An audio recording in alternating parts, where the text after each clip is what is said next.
Hi everybody and welcome to David's Garage. Today I'm going to be doing an unboxing of some Parkhurst boots that I got. I know, always getting some Parkhurst boots. In fact, I'm actually probably going to be getting some more soon, but these are going to be the Richmond boots in their Butter Rum Rambler leather that comes from the CF Stead tannery in England.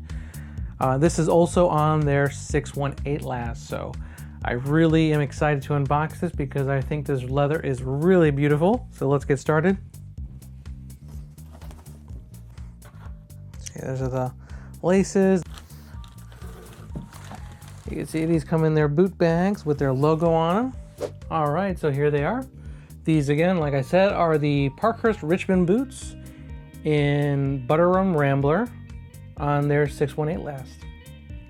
So Parkhurst did confirm that starting this year, 2025, they are now making all of their Richmond boots with a true cap toe, which means this cap toe is actually a real second layer of leather. So that's awesome. But I was really excited to get this leather because I really like the Coach Rambler that Truman always offered, but it was a little orange for my taste. So when I saw this offering of Rambler in this colorway called Butter Rum, at least that's what Parkhurst is calling it, I absolutely loved it. I was like, wow, this looks really beautiful. It's got a nice brown tan color to it. So if you guys aren't too familiar with Parkhurst, you know, they're a small boot maker that's located up in New York. I think they're by Buffalo, New York. Their boots, they're manufactured out of Spain and Portugal. These boots come out of their Portugal factory. You can see it says right there, made in Portugal. I believe all the 618 boots are made in Portugal, and all their other Goodyear welted boots that are not on the 618 last, I believe those are made in Spain. At least that's from my experience. So these, again, these are on their 618 last, which is why they're made in Portugal, but these are Goodyear welted. And these actually don't have the, they usually have like a pressing on the welt to give it some, I don't know, some more detail, make it a little bit more dressy, but they didn't do that on this pair. So I actually really like the build. I like that it's a true cap toe. I like that it comes with a mini lug sole, or this sort of like their proprietary commando lug sole. But yeah, Parkhurst, they've been around for a while now. They've been definitely branching out in developing, you know, newer lasts. They just came out with their 645 last, which I'm really excited to eventually try. Hopefully I'll get to try those soon and give you guys a video on those. This leather, like I mentioned, it comes from England, from the tannery CF Stead. They are a very world-renowned tannery. They specialize in suede leathers. This is a shrunken suede leather.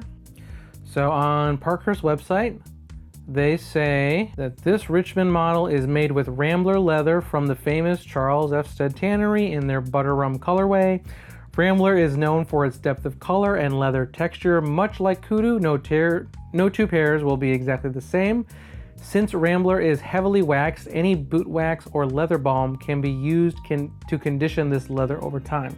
But yeah, so technically this is a shrunken suede leather, and from my understanding, I'm almost positive that this is the rough outside, and the inside of the boot, that is actually going to be the suede side. So you really can't see too much of it there, but that's my understanding of this Rambler leather. So you can see the veining and all this texture that just comes from the animal, the literal flesh of the animal, because that's what leather is. It's got a lot of texture, it's got a lot of detail, and like Parkhurst and, you know, CF Stead says, you know, no two pieces of Rambler leather are going to look exactly the same. But when I saw this colorway from Parkhurst called Butter Rum, I just absolutely loved this color. It's got, like I said, it's not too orange, it's not too light. I think it's got a really nice balance to it. So I am really happy with this leather. So this leather, it is just about 2.2 millimeters thick. That's actually really nice. It's a good thickness. So now let's talk about this last. So this is the 618 last by Parkhurst, and they just came out with this last, I believe, in 2024. And they started it with, you know, stitch down models. And one thing that I noticed with the 618 model, is the 618 last, is that the toe box definitely is not as voluminous as compared to the 602M last. I really am a big fan of the 602M last. And then also, you can see it's a little bit pointier compared to like the 602M last. At least that's the way it looked on my 618 last boots that are the stitch down model in the chestnut leather. But what I noticed is with these Goodyear welted boots on the 618 last, it definitely doesn't look as sleek as the other 618 last boots that I have.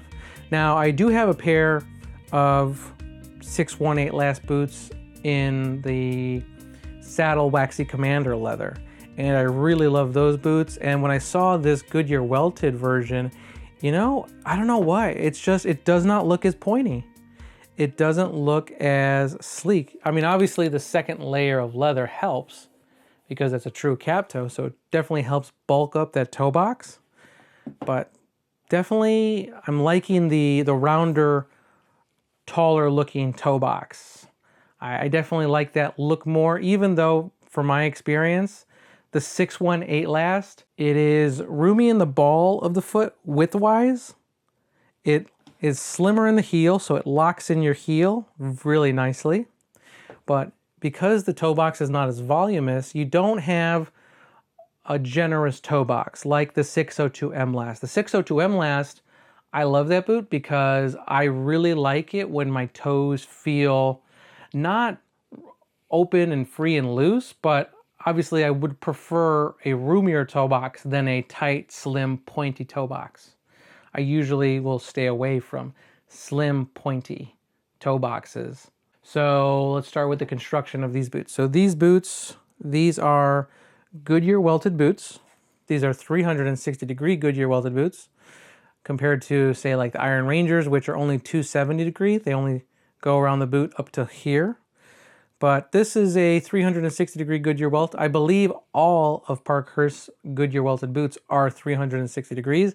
Me personally, I prefer a 360-degree Goodyear welted boot, even though the benefit of having 270 degrees is that instead of having this thick, chunky welt on the heel, you can slim it down. Now, this is a split reverse welt, which means that they cut the welt and they fold a flap up like this. It supposedly makes it a little bit more rugged and water resistant. I mean, unless you do it really, really well, I don't think it really adds to the water resistance.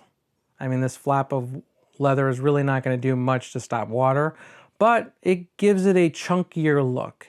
And I believe all of, or most of Parkhurst boots are split reverse welt. And like I said, I think really all it does, it makes the welt look a little bit chunkier. You see how it goes up higher around the edge of the boot? You can see how this looks a little bit uneven right here. So I am not a huge fan of split reverse welts or storm welts. I prefer the cleanliness and the simplicity of just the flat welt. But Parkhurst does an amazing job. I'm really happy with their boots. I have yet to be disappointed with one of their boots, and you know, I'm very happy with this. Let's see, let's start with the sole. So this sole, you can see it's on Parkhurst's proprietary Commando lug sole. Now this sole is very similar to the sole that they use on their Spanish boots that come out of the Spain factory.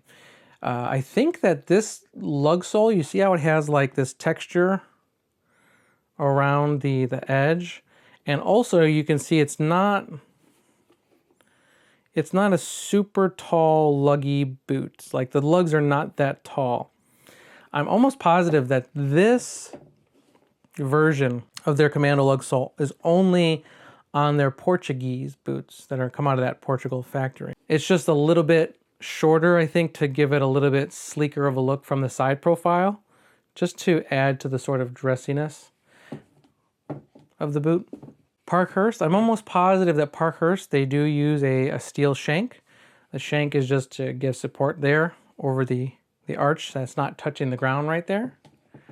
And then also, let's see, the tongue. Oh yeah, look at this. This is their tongue. Oh, and this is another thing I'm noticing. So usually on their like 602 MLS boots, their tongues are usually gusseted up until this 4th eyelet. But this one is only gusseted just up above the 3rd eyelet, so to the bottom of the 4th eyelet. But usually, I'm almost positive on the 602 MLS boots that I have that come from their Spanish factory, those are gusseted up until the bottom of this 1st speed hook, so right above the 4th eyelet. Not a big deal, just something I noticed. This hardware that they use, it's very similar to the hardware that Red Wing uses on their Heritage boots. Also, I just noticing this right now, look and you see the back of their speed hooks, they are star pressed, so you can see that they're clamped together, and you can see the metal splits out just like you would see on a Red Wing, like Iron Ranger or Blacksmith.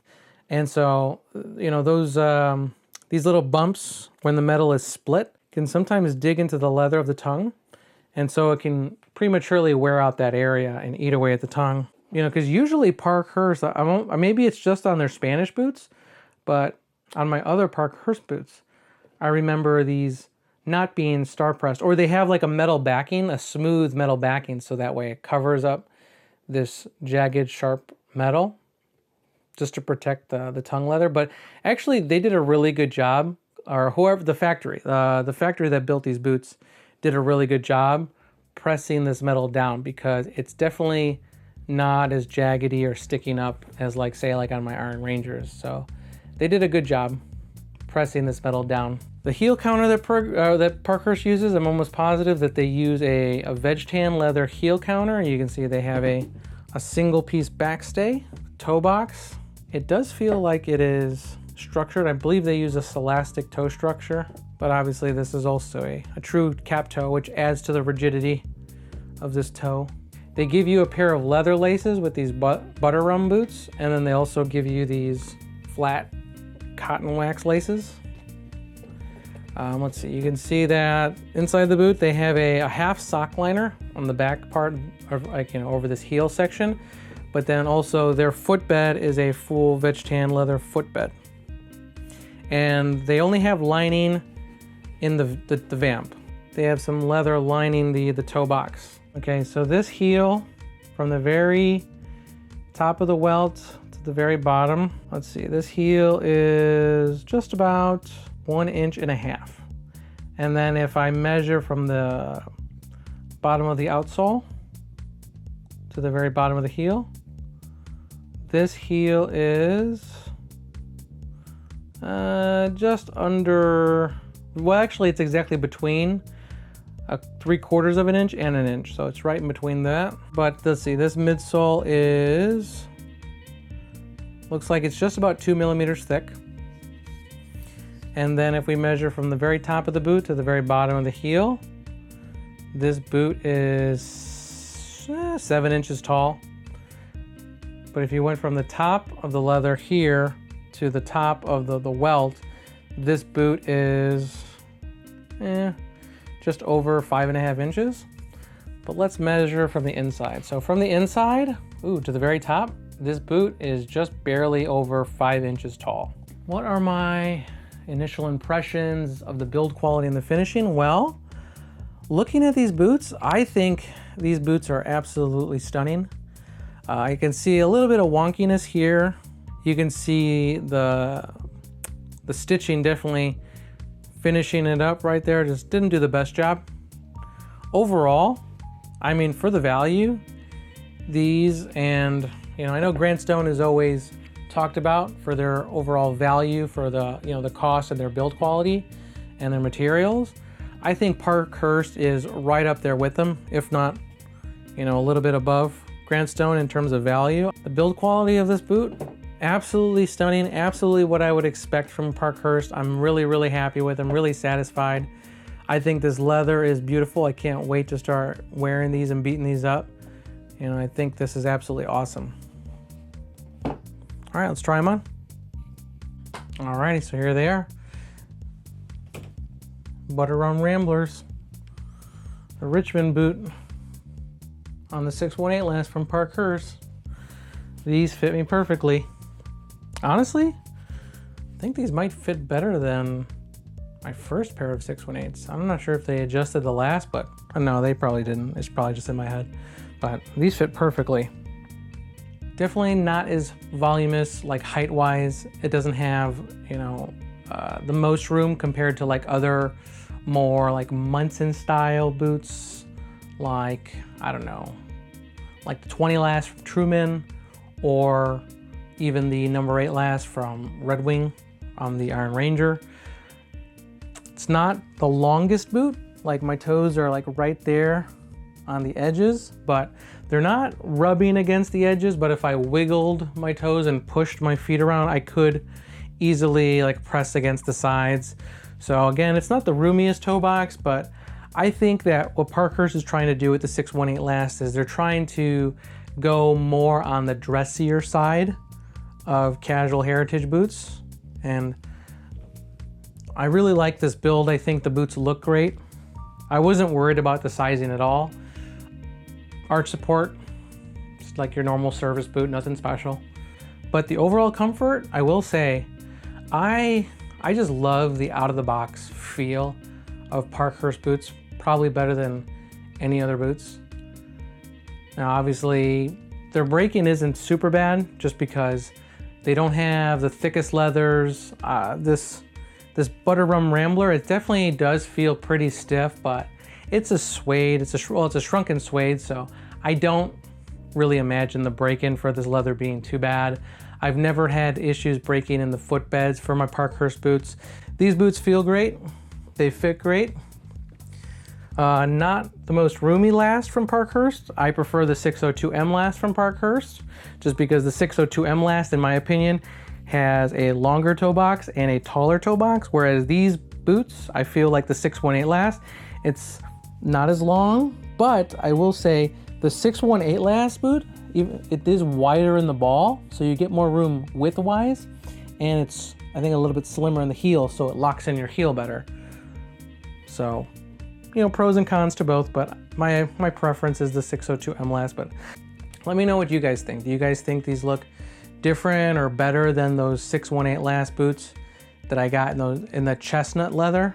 But this boot, I think, because of the leather and because of the toe cap, it's an actual 2 layers of leather, and because of the chunkier split reverse 360-degree Goodyear welt, these boots definitely feel like super casual, which I like, but I just think they look better than the really slim stitch down boot in the chestnut leather and really pointy toe box, in my opinion. But these, I don't know, something about the Goodyear welt just rounds it out, and that true toe cap probably helps rounding it out. So I definitely prefer the look of these. So that's everything I have for you guys. I really do appreciate your time, and I will see you on the next video.